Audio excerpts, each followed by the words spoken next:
Well, Jesse, the Fox News Decision Desk can now project that former President Donald Trump will win the New Hampshire Republican primary. This is an important win for Trump, given the role that undeclared voters, moderate New England Republicans, play in this state in particular.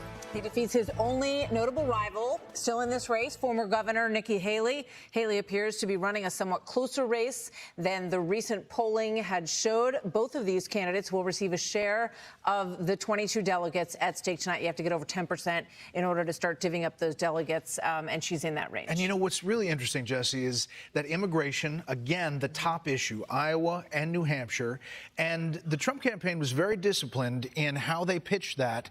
Every rally we went to, every commercial has some mention of immigration, and they hit that hard in the final days.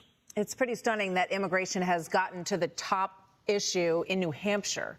And I think you look back at all of the migration and the intentional migration that some of these governors in southern states did, sending migrants up to these more northern areas, Jesse, and it's resonating with voters up here. There's no doubt. The other thing to watch is what the spread is here. Right now, as you see, it's about 10 points, roughly, a little bit less than that. And, you know, the question is, what does it need to be for Governor Haley to continue on? She says she's continuing on anyway, but there will be pressure, especially from Trump world, for her to do as Governor DeSantis did and step aside. Doesn't look like she's going to do that. All right, so it looks like it's going to be about a 9 to a 15-point margin for the former president. Is that what we're looking at now? We just don't know exactly where it's going to land?